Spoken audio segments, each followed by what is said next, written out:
반갑습니다. 단심의 품격을 한 단계 높여드리는 어르심의 지혜입니다. 1818년 독일의 한 카페에서 젊은 제자는 쇼펜하우어에게 인간의 마음에 대해 물어보았다. 선생님, 사람들은 왜 화를 내고, 왜 사소한 일에 폭발하고, 왜 가장 가까운 사람에게 가장 잔인해지는 걸까요? 평생을 바쳐 인간의 감정을 연구한 쇼펜하우어는 소름 끼치는 한마디를 했습니다. 별것도 아닌 일에 분노를 터뜨리는 자가 있거든. 그를 두려워하지 말게. 그는 강한 사람이 아니야. 그 안에 감춰진 비참한 열등감이 비명을 지르고 있는 것이라네. 여러분이 그토록 무서워했던 그 분노, 그 고함, 그 험한 말들, 그것은 사실 강함의 표현이 아니었습니다. 그 반대였던 겁니다. 쇼펜하우어는 단호하게 말합니다. 갑자기 터지는 분노는 그 사람이 강해서가 아니라 너무나도 약하기 때문에 터지는 것이라고.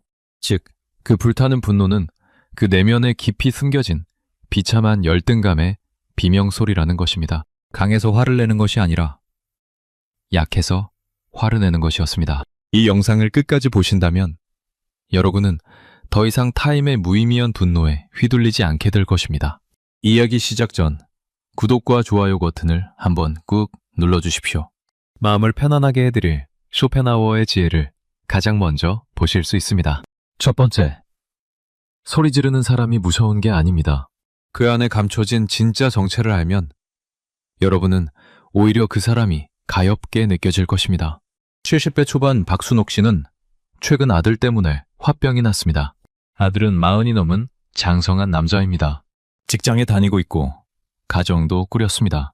그런데 어머니 집에만 오면 사소한 일에도 불같이 화를 냅니다. 어머니, 밥이 왜 이래요? 반찬이 왜 이것밖에 없어요? 왜 제 물건을 마음대로 만지세요? 몇 번을 말해야 알아들어요? 밥상 앞에서 숟가락을 탁 내려놓고 일어나는 날도 있었습니다. 한 번은 국이 좀 짰다고 국그릇을 밀어 국물이 밥상 위로 쏟아진 적도 있습니다. 박순옥 씨는 엎질러진 국물을 닦으며 손이 떨렸습니다. 아들의 눈치를 봅니다. 아침에 아들이 전화한다는 소리만 들어도 가슴이 두근거리기 시작합니다. 오늘은 무슨 일로 화를 낼까? 혹시 내가 또 뭘 잘못한 건 아닐까? 온종일 조마조마합니다. 내가 자식을 잘못 키웠나? 박순옥 씨는 자책합니다. 평생을 이 자식 하나를 위해 모든 것을 바쳤습니다.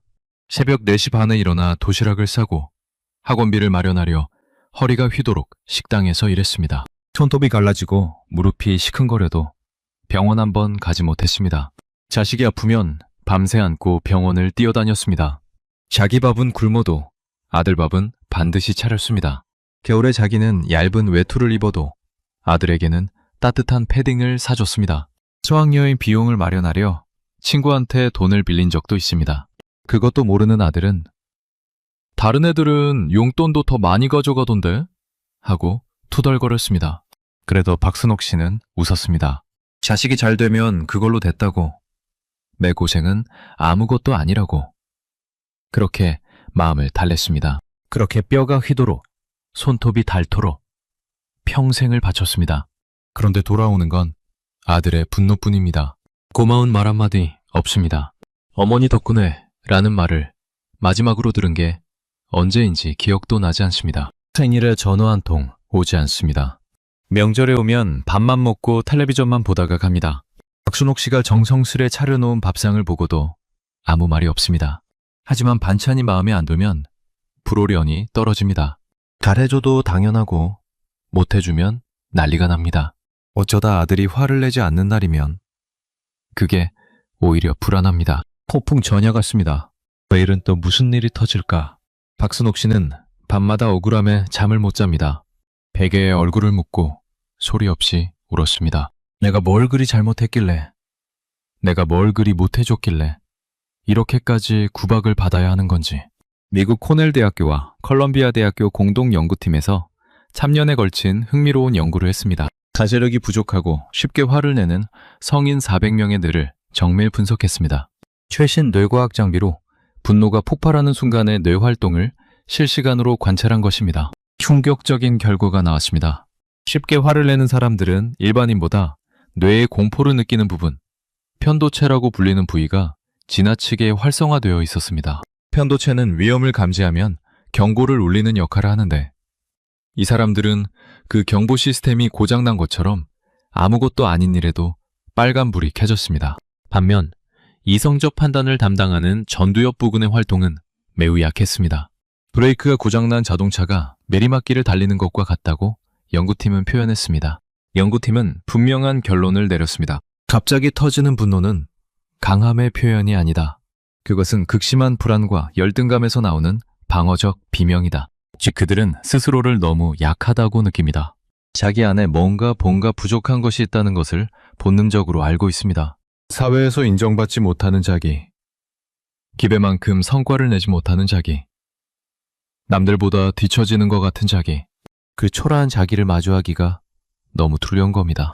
그래서 타인을 공격하여 자신의 약함을 숨기려 합니다. 큰 소리로 상대를 위협하면 자기의 초라한 속내가 들키지 않을 거라고 착각하는 겁니다. 여러분에게 소리 지르는 그 사람은 강한 것이 아닙니다. 사실은 아주 겁쟁이입니다. 자신의 내면이 열등감으로 가득 차 있습니다. 작은 지적에도 자신의 무능력이 드러날까봐 두려워합니다. 밥이 좀 짜다는 것, 물건을 다른 데 놓았다는 것, 이런 사소한 일이 왜 그렇게 화가 나겠습니까? 보통 사람이라면 어머니 좀 짜요 하고 웃으며 넘기면 그만인 일입니다. 그런데 그걸 참지 못하고 폭발하는 것은 그 안에 자기도 감당 못하는 불안과 열등감이 꽉 차 있기 때문입니다.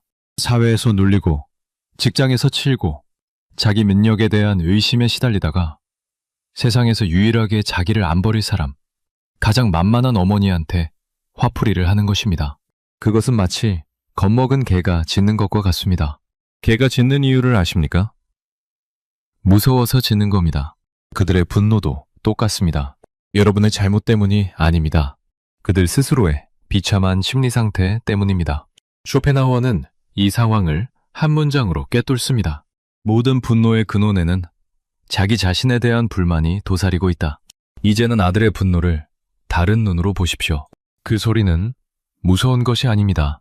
그것은 나 좀 알아달라는 열등감의 비명입니다. 사회에서 치이고 자기 능력에 대한 불안감에 시달리다가 세상에서 유일하게 자기 편이 되어줄 사람, 가장 만만한 어머니한테 쏟아내는 비겁한 울음입니다.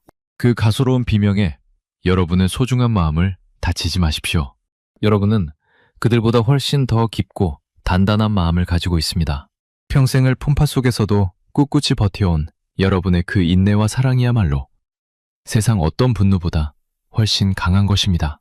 그 상처 속에서도 우리는 다시 우리의 존엄을 세워갈 것입니다.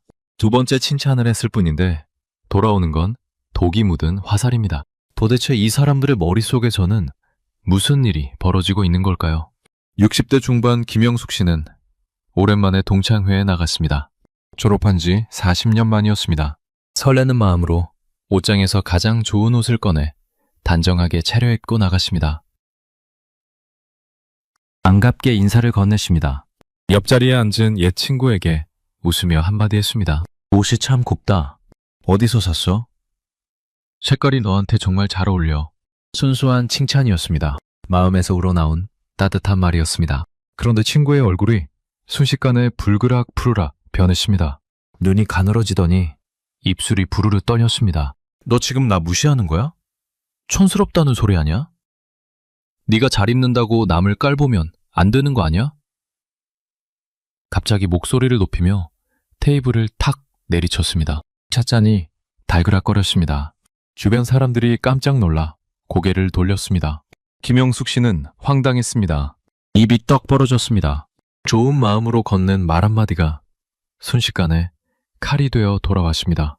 아니 내가 진심으로 예쁘다고 한 건데 왜 그렇게 받아들이는 거야?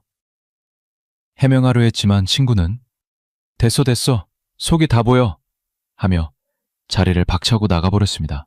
동창회 분위기는 싸늘해졌습니다. 다른 친구들은 민망한 듯 고개를 숙이거나 딴 이야기를 꺼냈습니다.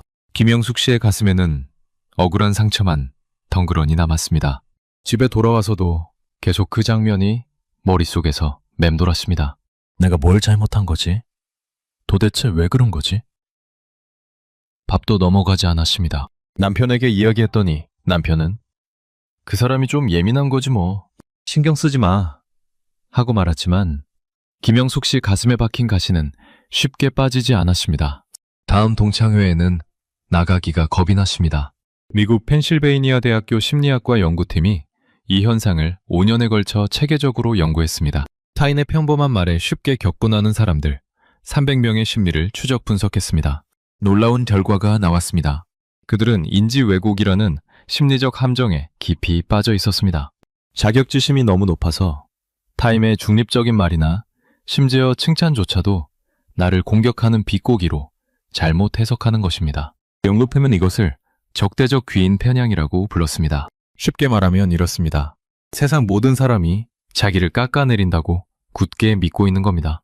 꽃을 주면 꽃 속에 가시가 있을 거라고 의심합니다. 웃어주면 비웃는 거라고 오해합니다. 옷이 예쁘다는 말을 듣고 촌스럽다는 뜻이겠지 라고 뒤집어 받아들이는 겁니다. 왜 이렇게 되었을까요?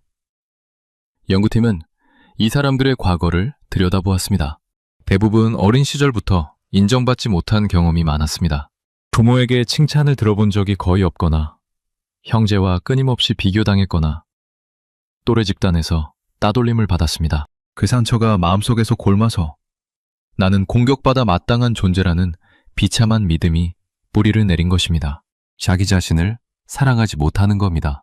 자기가 가치 없다고 느끼니까 남이 건네는 따뜻함도 도구로 바꿔버리는 참으로 피곤하고 불쌍한 마음의 병입니다. 이해가 되십니까? 그 친구가 화를 낸 것은 김영숙 씨가 말을 잘못해서가 아닙니다. 절대로 아닙니다. 그들의 마음속에 나는 언제든 공격받을 수 있다는 비참한 두려움이 가득 차 있기 때문입니다. 자기가 늘 부족하다는 생각, 남들이 자기를 얕본다는 피해의식, 어릴 적부터 쌓여온 상처와 컴플렉스, 이것들이 뒤엉켜서 남의 착한 말까지 도구로 바꿔버리는 겁니다. 그래서 상처받기 전에 자기가 먼저 물어뜯습니다. 공격이 최선의 방어라고 착각하는 거죠. 생각해 보십시오. 자기 마음이 편안하고 자기 자신에 대해 만족하는 사람이 남이 옷이 예쁘다고 했다고 화를 냅니까? 절대 그렇지 않습니다. 고마워, 네 것도 예쁘다 하고 웃으며 넘기면 그만입니다. 하지만 자기 안에 못난 자기, 부족한 자기, 남보다 뒤떨어진 자기가 웅크리고 있는 사람은 남의 칭찬조차 자기를 깎아내리는 칼로 느끼는 겁니다. 참으로 피곤하고 불쌍한 인생입니다. 여러분이 잘못한 것은 단 한 가지도 없습니다. 쇼펜하워는 이런 사람들을 두고 이렇게 말했습니다. 모든 사람은 자신의 시야의 한계를 세계의 한계로 간주한다. 자기 마음이 꼬여 있으니까 세상도 꼬여 보이는 겁니다. 자기 안경이 빨간색이니까 온 세상이 빨갛게 보이는 겁니다. 그 꼬인 마음으로 세상을 바라보는 사람들에게 상처받지 마십시오. 그들의 뾰족한 가시 안에는 그저 겁에 질린 어린아이가 울고 있을 뿐입니다. 여러분이 건넨 따뜻한 말은 잘못된 것이 아닙니다. 그 따뜻함은 여전히 아름다운 것입니다. 문제는 그 따뜻함을 받아들일 그릇이 안 되는 상대에게 있는 것입니다. 그 가시에 찔려 아파하기엔 여러분의 마음이 너무나도 귀합니다. 그저 가엾게 여기며 한 걸음 물러서시면 충분합니다. 세 번째, 화내는 사람 앞에서 절대 하지 말아야 할 행동이 있습니다.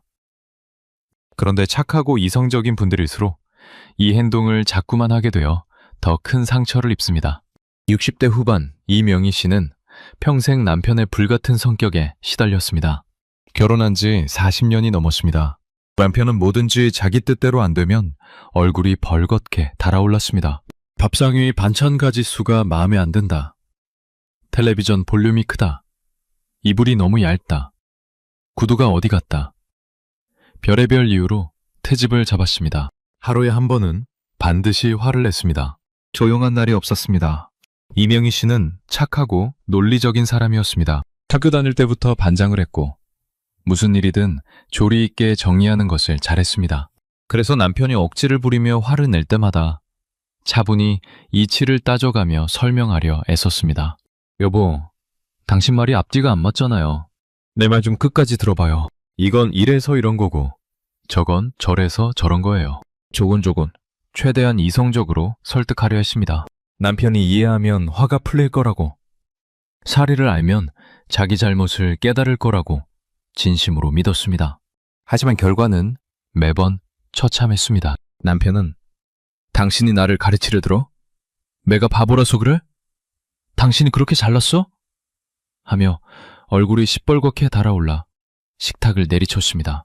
접시가 깨지고 국물이 쏟아졌습니다. 심할 때는 문을 쾅 닫고 나가 며칠을 연락 없이 사라졌습니다. 논리로 대응할수록 상대의 분노는 걷잡을 수 없이 폭발했습니다. 이명희 씨는 40년 동안 이 방법이 맞다고 믿었습니다. 말이 통하는 사람이니까 내가 조리 있게 설명하면 언젠가는 알아들을 거라고. 하지만 40년 동안 단 한 번도 통한 적이 없었습니다. 깨진 그릇 조각을 손으로 주우며 생각했습니다.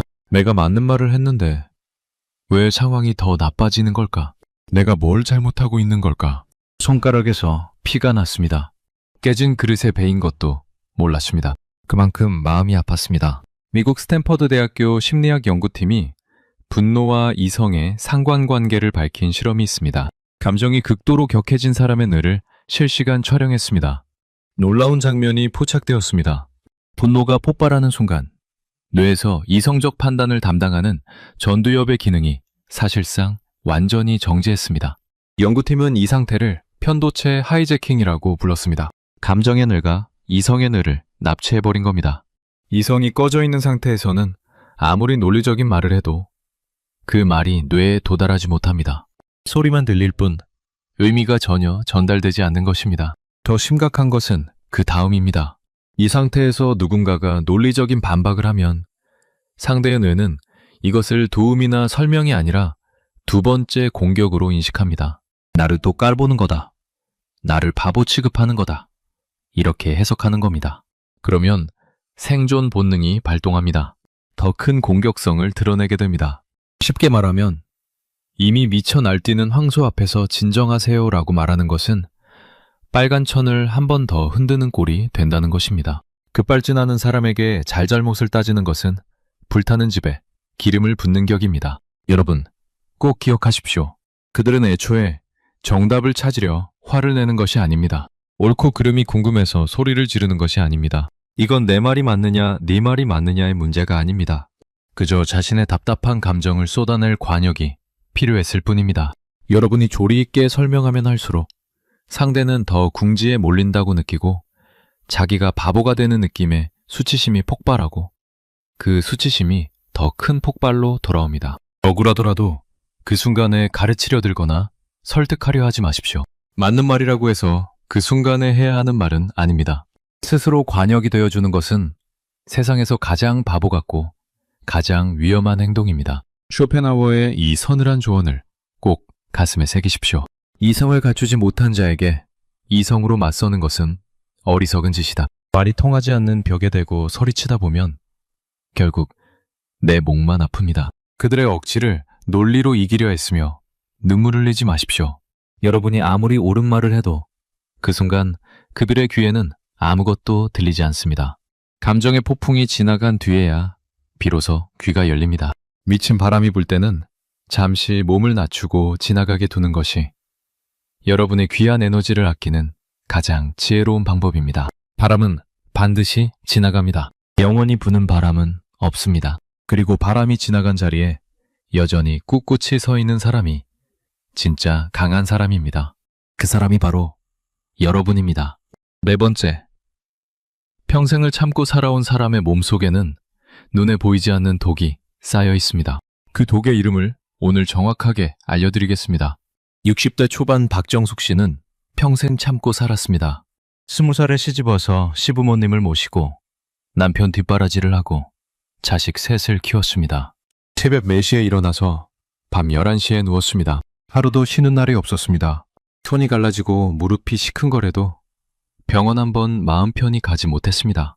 다들 바쁘니까, 내가 빠지면 집안이 안 돌아가니까 늘 자기를 뒤로 밀었습니다. 자식들이 다 크고 남편도 은퇴했습니다. 이제 좀 쉴 수 있나 했더니 며느리 눈치를 보며 손주까지 돌봅니다. 아이를 유치원에 데려다주고 데려오고 저녁밥을 해놓고 빨래를 개어놓고 고마워하는 사람은 없습니다. 당연하다는 듯이 가져갑니다. 그런데 며칠 전 아들이 퇴근하고 오더니 짜증 섞인 목소리로 툭 내뱉은 한마디에 억장이 무너졌습니다. 엄마가 요즘 나한테 해준 게 뭐가 있어요? 애도 맨날 늦게 데리러 오고. 그 한마디에 심장이 뛰고 숨이 막혔습니다. 눈앞이 캄캄해졌습니다. 내가 해준 게 뭐냐고. 평생을 바쳐서 키워놓은 자식의 입에서 그런 말이 나왔습니다. 소화가 안 되고 밥이 넘어가지 않았습니다. 밤마다 가슴을 치며 눈물만 흘렸습니다.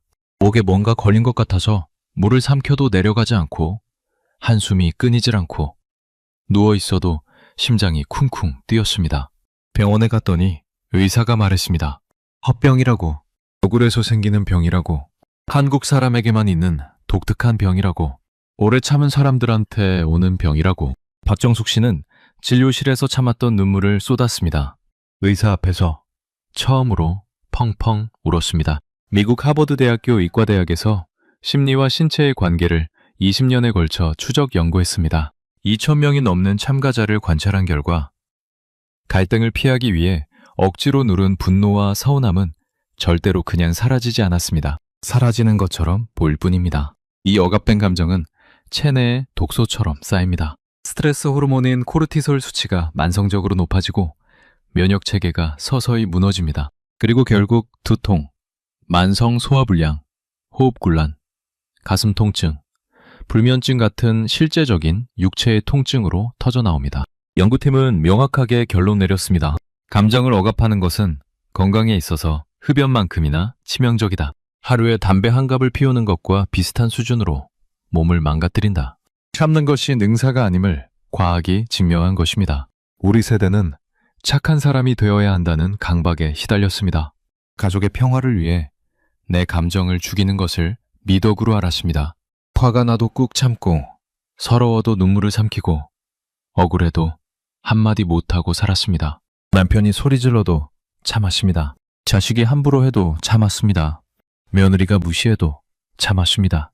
그것이 어른의 도리라고, 어미의 도리라고, 아내의 도리라고 배웠습니다. 하지만 알아주는 사람이 있었습니까?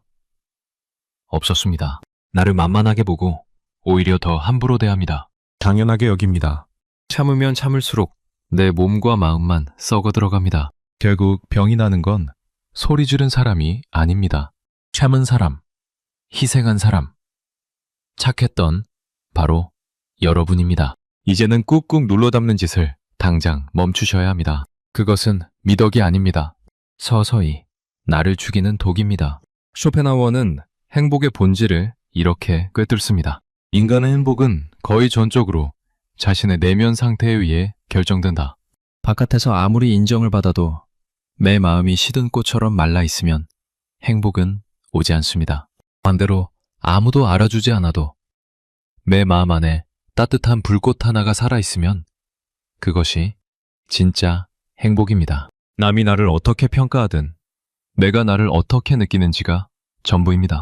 누군가를 위해 온몸을 바쳐 희생한 여러분의 삶은 그 자체로 눈부시게 숭고합니다. 그것을 모르는 사람, 그 가치를 알아보지 못하는 가벼운 사람들 때문에 억울해하며 병들지 마십시오. 세상에서 가장 소중한 사람은 바로 여러분 자신입니다. 이제는 아픈 내 가슴을 스스로 다독이고 따뜻하게 안아주셔도 충분히 괜찮습니다.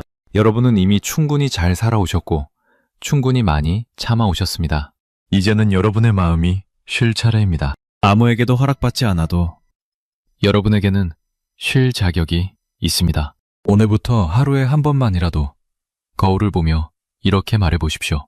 나는 충분히 잘했다. 나는 그래도 될 사람이다. 처음에는 어색하겠지만 10번, 20번 반복하다 보면 여러분의 가슴 안에서 작은 불꽃이 다시 살아나는 것을 느끼실 겁니다. 지금까지 들으신 4가지 이야기, 가슴에 와닿으셨습니까? 소리 지르는 사람의 진짜 정체, 칭찬을 도구로 바꾸는 꼬인 심리, 논리로 맞서면 안 되는 이유, 그리고 참기만 해서 생긴 화병까지. 여러분이 평생 억울하고 답답했던 이유가 하나씩 풀리고 있을 겁니다. 하지만 여러분, 진짜 중요한 이야기는 지금부터입니다. 지금까지는 왜 그런지를 알려드린 것이고, 지금부터는 어떻게 해야 하는지를 알려드립니다. 쇼펜하우어가 알려주는 분노한 사람을 한순간에 무력하게 만드는 놀라운 방법. 무례한 사람 앞에서 내 품위를 지키는 냉정한 말하기 기술.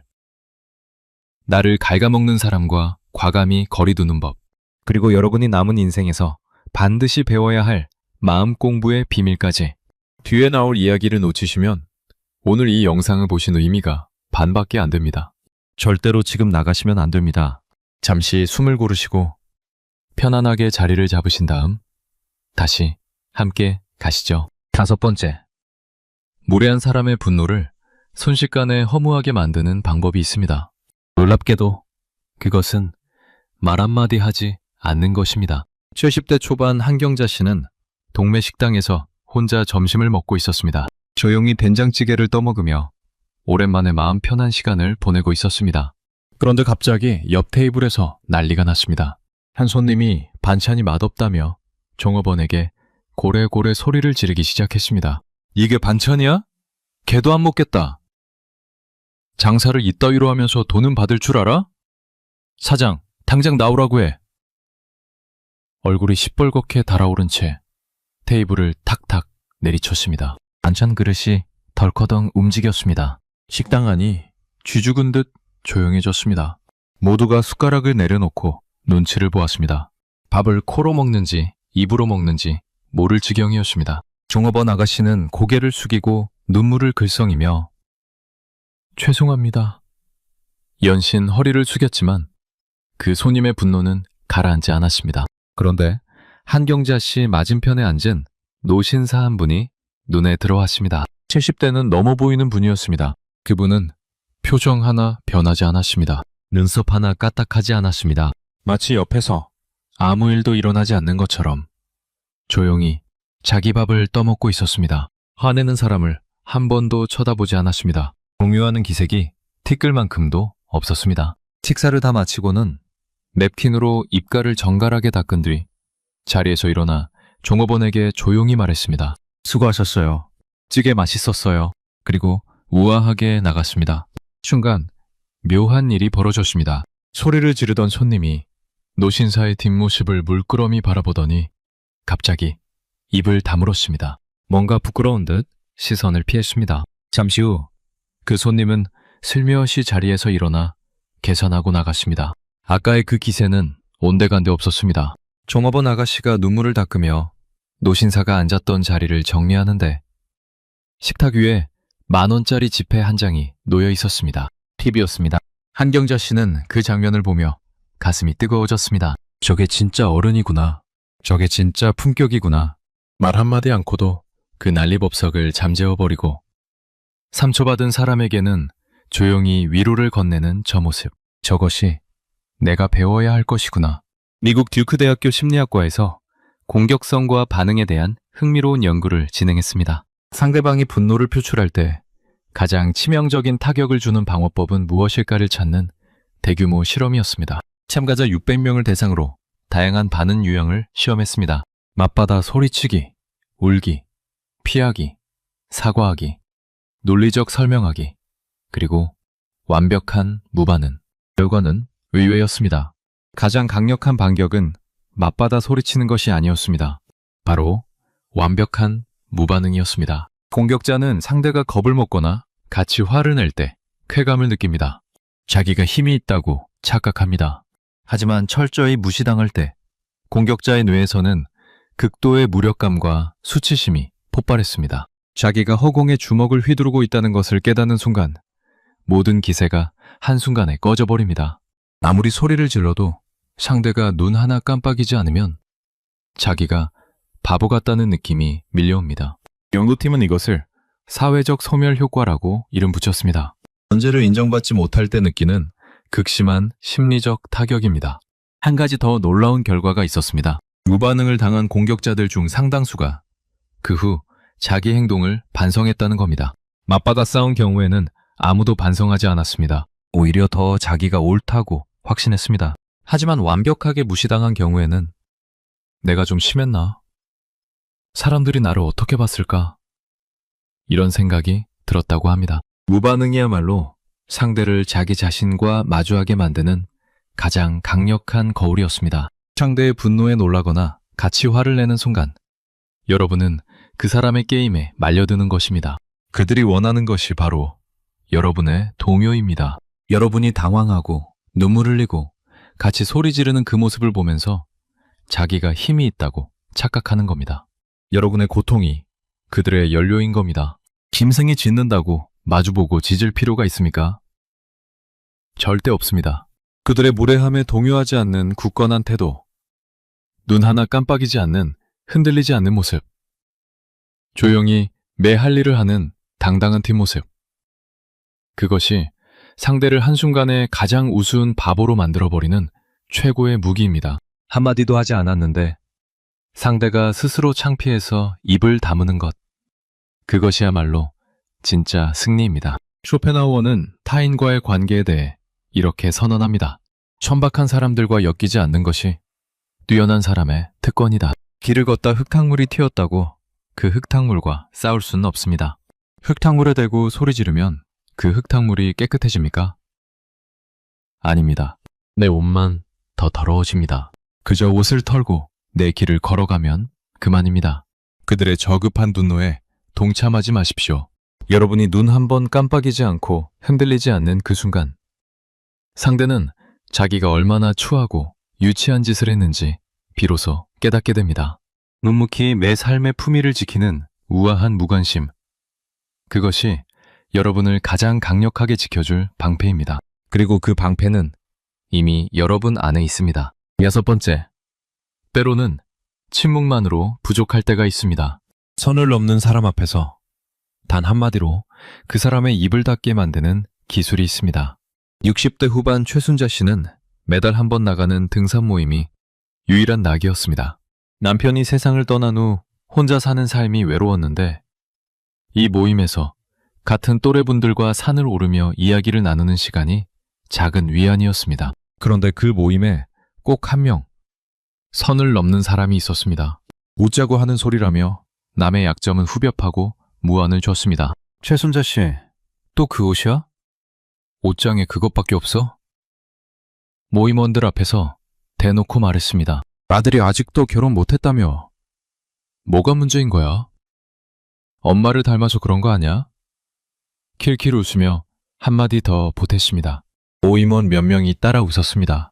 최순자 씨는 속이 부글부글 끓었지만 억지로 입꼬리를 올리며 넘겼습니다. 분위기를 깨고 싶지 않았습니다. 유일한 모임인데 자기 때문에 분위기가 나빠질까봐 참았습니다. 그런데 집에 돌아오면 그 말이 귀에서 맴돌았습니다. 내가 왜 우셨지? 왜 아무 말도 못했지? 분하고 억울하고 자괴감이 밀려왔습니다. 다음 모임 때도 그 다음 모임 때도 같은 일이 반복되었습니다. 가면 상처받고 안 가면 외롭고 진퇴 양난이었습니다. 그러던 어느 날 최순자 씨는 결심했습니다. 더 이상 참지 않겠다고. 모임에서 또 그 사람이 입을 열었습니다. 최순자 씨, 오늘도 화장 안 했네? 꾸미고 다녀야 노안 소리 안 듣지. 킬킬 웃었습니다. 그 순간 최순자 씨는 얼굴에서 웃음기를 싹 거두었습니다. 숟가락을 내려놓았습니다. 상대의 눈을 똑바로 쳐다보았습니다. 도망가지 않았습니다. 그리고 낮고 차분한 목소리로 말했습니다. 말씀이 선을 넘으시네요. 거기까지만 하시지요. 순간 모임에는 찬물이 끼얹어진 듯 조용해졌습니다. 숨소리만 들렸습니다. 그 사람은 얼굴이 새빨갛게 달아올랐습니다. 뭐라고 한마디 하려다가 최순자 씨의 단호한 눈빛과 마주치고는 입을 다물었습니다. 아니, 내가 그런 뜻이 아니라... 중얼거렸지만 아무도 따라오지 않았습니다. 그날 이후 그 사람은 최순자 씨에게 다시는 함부로 말하지 못했습니다. 오히려 조심스럽게 대했습니다. 미국 시카고 대학교 연구팀이 협상과 갈등 해결 과정에서의 목소리 톤을 연구했습니다. 800건이 넘는 갈등 상황을 녹화하고 분석한 대규모 연구였습니다. 상대가 흥분했을 때 흥분을 가장 빨리 가라앉히는 것은 높은 목소리가 아니었습니다. 실험 결과 감정이 완전히 배제된 단호하고 낮은 어조가 상대를 심리적으로 가장 빠르고 강력하게 압도하는 효과가 있었습니다. 왜 그런 걸까요? 높은 목소리는 상대의 뇌에 같은 레벨의 전투라는 신호를 보냅니다. 나랑 같은 수준이구나. 그러면 나도 더 크게 소리치면 이기겠다. 이런 판단을 합니다. 하지만 낮고 차가운 목소리는 완전히 다른 차원의 존재라는 신호를 보냅니다. 이 사람은 나와 다른 격의 사람이다. 라는 메시지가 무의식적으로 전달됩니다. 상대는 무의식적으로 위축됩니다. 이것 이상 건드리면 안 되겠다는 본능적 경계심이 작동하는 것입니다. 분노와 무례함은 상대방의 당황하는 감정을 먹고 자랍니다. 내가 움찔하고 얼굴이 빨개지고 눈물이 그렁그렁하면 상대는 더 신이 나서 밀어붙입니다. 먹잇감을 발견한 것처럼 흥분합니다. 하지만 내가 얼음처럼 차가워지는 순간 활활 타오르던 불은 먹잇감을 잃고 저절로 꺼집니다. 화낼 필요도, 길게 설명할 필요도, 변명할 필요도 없습니다. 내 감정은 완벽히 숨긴 채 건조하고 단호하게 선을 그어버리십시오. 짧게, 낮게, 단칼에 끊으십시오. 말씀이 선을 넘으시네요. 거기까지만 하시지요. 이 14글자면 됩니다. 그것이 가장 우아하고 가장 냉정한 승리입니다. 한 가지 더 말씀드리겠습니다. 이 방법을 쓸 때 가장 중요한 것이 있습니다. 바로 눈입니다. 목소리보다 더 강력한 것이 눈빛입니다. 말을 할 때 절대 시선을 피하지 마십시오. 상대의 눈을 똑바로 흔들림 없이 쳐다보십시오. 당황하는 눈빛은 약점이 됩니다. 하지만 차갑고 단단한 눈빛은 말보다 강한 메시지를 전달합니다. 내가 만만한 사람이 아니라는 것을 말이 아니라 눈빛으로 보여주는 것입니다. 최승자 씨가 성공할 수 있었던 결정적인 이유도 바로 그 눈빛이었습니다. 말은 짧았지만 눈빛은 길었습니다. 그 눈빛 앞에서 상대는 스스로 무릎을 꿇었습니다. 또 하나, 이 한마디를 하고 난 후에 해명이나 보충 설명을 덧붙이지 마십시오. 아니, 내 말은 그게 아니라. 이렇게 말을 길게 이어가면 효과가 반으로 줄어듭니다. 단칼을 끊고 그 후에는 침묵을 지키십시오. 침묵이 불편해지는 것은 상대방입니다. 여러분이 아닙니다. 그 불편한 침묵 속에서 상대는 자기가 뭘 잘못했는지 스스로 깨닫게 됩니다. 쇼펜하우어는 내면의 단단함을 이렇게 강조합니다. 우리의 평온은 타인의 소음 속에서 스스로 침묵을 지킬 때 비로소 완성된다. 무례한 공격 앞에 가슴 졸이고 얼어붙을 필요 없습니다. 길고 복잡한 변명이나 해명 대신 차분하고 단호한 한마디면 충분합니다. 그 한마디가 여러분의 자존심을 지키고 그 누구도 다시는 함부로 대할 수 없는 단단한 방패가 되어줄 것입니다. 여러분에게는 그럴 자격이 충분히 있습니다. 평생 참아온 그 인내가 이제는 단호한 한마디로 꽃 피울 때가 된 것입니다. 더 이상 억지로 웃지 마십시오. 여러분의 진심 어린 한마디가 가짜 웃음 100번보다 강합니다. 7번째. 만나고 나면 항상 기운이 빠지는 사람이 있습니다. 그 사람이 여러분의 수명을 갉아먹고 있다는 사실을 아셔야 합니다. 70대 초반 정연순 씨에게는 30년 넘게 알고 지내는 지인이 한 명 있었습니다. 젊었을 때부터 알던 사이였습니다. 그런데 이 지인은 만나기만 하면 남편 흉, 며느리 흉, 아들 흉, 동네 사람 흉을 한 보따리 쏟아냈습니다. 전화가 오면 1시간은 기본이었습니다. 길면 2시간도 넘게 이어졌습니다. 매움은 매번 같았습니다. 남편이 얼마나 못됐는지, 며느리가 얼마나 무례한지, 시누이가 얼마나 얄밉는지 끝도 없이 반복되었습니다. 정연순 씨는 불쌍한 마음에 매번 들어주었습니다. 그래, 힘들었겠다. 마음 많이 상했겠네. 맞장구를 치며 위로했습니다. 그것이 오랜 친구 사이의 도리라고 생각했습니다. 힘든 사람의 이야기를 들어주는 것이 좋은 사람이 할 일이라고 믿었습니다. 그런데 이상한 일이 벌어졌습니다. 그 지인을 만나고 집에 돌아오면 온몸에 진이 빠졌습니다. 다리에 힘이 없고 팔을 들기도 힘들고 아무것도 하기 싫었습니다. 머릿속에 안개가 낀 것처럼 멍했습니다. 그리고 나까지 우울해졌습니다. 세상이 다 귀찮고 아무 의미 없는 것 같은 느낌이 밀려왔습니다. 밤에는 그 지인이 했던 말들이 머릿속에서 맴돌며 잠을 설쳤습니다. 내일도 아닌데 왜 내가 이렇게 괴로운 거지? 결국 며칠을 알아누웠습니다. 남편이 걱정하며 물었습니다. 또 그 사람 만나고 온 거야? 정연순 씨는 그제야 깨달았습니다. 이 관계가 나를 병들게 하고 있구나. 내가 그 사람의 감정 쓰레기통이 되어 있었구나. 결심했습니다. 그 지인의 전화가 와도 미안해, 오늘 좀 바빠 하고 짧게 끊었습니다. 만남의 횟수를 확 줄여버렸습니다. 미국 예일대학교에서 밝혀낸 감정 전염 현상이라는 것이 있습니다. 우리의 뇌 속에는 거울 뉴런이라는 세포가 있습니다. 이 세포 때문에 우리는 타인의 감정에 무의식적으로 전염됩니다. 옆에 웃는 사람이 있으면 나도 모르게 입꼬리가 올라가고, 우는 사람 옆에 있으면 나도 눈시울이 붉어집니다. 하품도 전염되고 웃음도 전염됩니다. 마찬가지로 분노와 불평도 전염됩니다. 연구 결과 늘 불평하고 분노하는 사람 옆에 1시간만 같이 있어도 내 뇌의 스트레스 호르몬 수치가 상대방과 거의 같은 수준으로 치솟았습니다. 그 사람이 화를 내면 내 몸도 화를 낸 것과 같은 상태가 되는 겁니다. 내가 화를 낸 적이 없는데도 말입니다. 부정적인 에너지는 담배 연기처럼 조용히 스며들어 내 영혼을 병들게 합니다. 연구팀은 경고했습니다. 만성적으로 부정적인 사람과의 지속적인 접촉은 심혈관 질환과 우울증의 위험을 유의미하게 높인다고. 그 사람의 불행이 전화선을 타고 커피잔을 넘어 내 몸속으로 들어오고 있는 것입니다. 여기서 한 가지 분명히 짚고 넘어가겠습니다.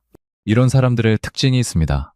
자기 이야기는 2시간을 해도 여러분의 이야기는 5분도 안 들어줍니다.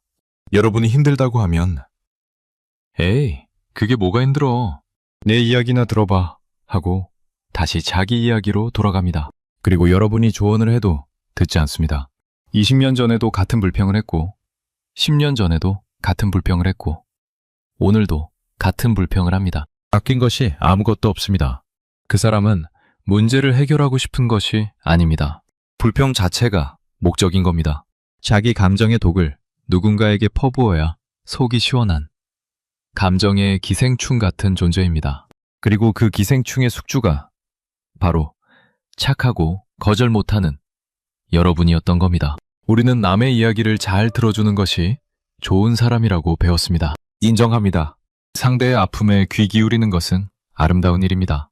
하지만 여러분, 한 번만 냉정하게 생각해 보십시오.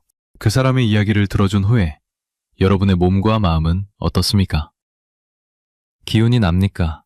기운이 빠집니까? 마음이 가벼워집니까? 무거워집니까?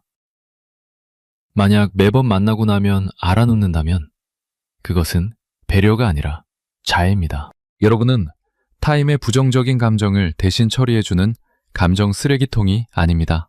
절대로 아닙니다. 물리적인 거리뿐만 아니라 심리적인 거리도 반드시 두어야 합니다. 나를 만나면 기운이 나는 사람과 가까이 하고 나를 만나면 기운이 빠지는 사람과는 과감히 거리를 두십시오. 그것은 이기적인 것이 아닙니다. 살기 위한 권리입니다. 내 남은 인생을 지키기 위한 정당방위입니다. 30년 알았건 50년 알았건 나를 병들게 하는 관계는 오래된 것이 아니라 오래된 독입니다. 쇼펜하우어는 고독의 가치를 이렇게 극찬합니다. 고독을 사랑하는 자만이 진정한 자유를 누린다. 끝없는 불평과 신세 한탄을 들어주느라 여러분의 황금 같은 시간을 낭비하지 마십시오. 나를 힘들게 하는 인연과는 조금 멀어져도 아무 일도 일어나지 않습니다. 세상이 무너지지 않습니다. 그 사람이 원망할까봐 걱정되십니까? 여러분, 그 사람은 여러분이 아파 누워도 병문안 한 번 안 옵니다. 여러분의 건강 따위 신경 쓰지 않습니다. 자기 이야기 들어줄 귀가 필요했을 뿐입니다. 억지로 맞추고 억지로 웃고 억지로 들어주던 관계에서 한 걸음 물러나는 순간 여러분의 삶에는 진짜 평화가 조용히 찾아올 것입니다. 그 평화는 여러분이 오래전부터 마땅히 누렸어야 할 것입니다. 8번째, 여러분에게 남은 시간은 여러분만의 것입니다. 이제는 세상의 잣대를 내려놓고 오직 나 자신에게만 집중할 때가 왔습니다. 70대 중반 윤병호 씨는 한평생 쉴 틈 없이 일만 하다 은퇴했습니다. 공장에서 35년을 일했습니다. 새벽 5시에 나가서 밤 9시에 돌아오는 삶이었습니다. 주말도 없었습니다. 명절에도 출근했습니다. 손가락이 기계에 끼어 다친 적도 있고 허리를 다쳐 한 달 넘게 입원한 적도 있습니다. 그래도 쉬지 않았습니다. 자식들 학비를 대야 했고, 아파트 대출금을 갚아야 했고, 아내에게 생활비를 쥐어줘야 했습니다. 자기를 위해 쓴 돈은 거의 없었습니다. 은퇴하고 나니 막막했습니다. 아침에 눈을 떠도 갈 곳이 없었습니다. 텔레비전 앞에 앉아 멍하니 있는 시간이 늘었습니다. 남들이 나를 어떻게 볼까? 뒷방 늙은이 취급하지 않을까? 전전긍긍했습니다. 이전 직장 사람들 모임에 억지로 나가봤습니다. 예전에는 윤 부장님 하며 깍듯이 대하던 사람들이 이제는 눈도 안 마주쳤습니다. 예전 직급으로 불러주는 사람은 한 명도 없었습니다. 그냥 윤 씨였습니다. 동네 모임에 가면 더 괴로웠습니다. 누가 손주를 몇 명이나 명문대에 보냈느니, 누가 아파트를 몇 채 갖고 있느니, 누구 자식이 무슨 대기업에 다니느니 자랑 경쟁만 벌어졌습니다. 윤병우 씨는 내세울 것이 없었습니다. 공장에서 35년 일했다는 것은 아무도 대단하게 여기지 않았습니다. 집에 돌아오면 더 초라해지고 더 비참해졌습니다. 그러던 어느 날 아침이었습니다. 윤병우 씨가 동네 공원을 지나가는데 벤치에 혼자 앉아 책을 읽고 있는 노인이 눈에 들어왔습니다. 80은 넘어 보이는 분이었습니다. 주름이 깊었지만 얼굴에는 향언할 수 없는 평안함이 있었습니다. 세상 근심을 다 내려놓은 사람의 얼굴이었습니다. 윤병우 씨는 그 모습에 멈춰 섰습니다. 저분은 왜 저렇게 평안해 보일까? 나는 왜 이렇게 초조할까? 그날부터 윤병우 씨는 결심했습니다. 모든 모임과 허례허식을 끊었습니다. 비교하고 비교당하고 자존심 상하는 자리에 더 이상 나가지 않기로 했습니다. 아침에 일어나면 동네 공원을 천천히 산책했습니다. 바람 소리를 듣고 새 소리를 듣고 나뭇잎이 흔들리는 것을 보았습니다. 가까운 도서관에 가서 평생 읽고 싶었던 책을 한 권씩 읽었습니다. 젊었을 때 시간이 없어서 못 읽었던 것들이었습니다. 아내와 조용히 차를 마시고 텃밭에 상추와 고추와 감자를 심었습니다. 감자 싹이 올라오는 것을 보며 웃었습니다. 별것 아닌 일에 웃음이 나왔습니다. 남의 눈치를 보지 않게 되자 윤병우 씨의 얼굴에는 전에는 없던 맑고 깊은 평안함이 깃들었습니다. 어깨가 펴지고 걸음이 가벼워졌습니다. 아내가 놀라며 말했습니다. 당신 얼굴이 이렇게 편안해 보인 적이 처음이에요. 은퇴하기 전보다 훨씬 나아 보여요. 미국 미시간 대학교 노년학 연구소에서 60세 이상 노인 5,000명을 20년간 추적 조사한 방대한 연구 결과가 있습니다. 노년기에 타인의 평가나 사회적 지위에 연연하는 사람들은 불행했습니다.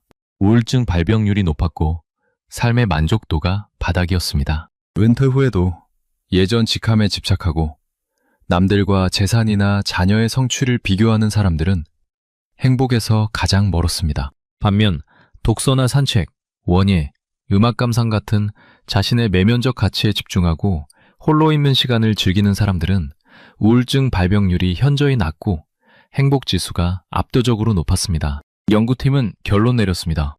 노년기 행복의 핵심은 사회적 성취가 아니라 내면의 평온이다.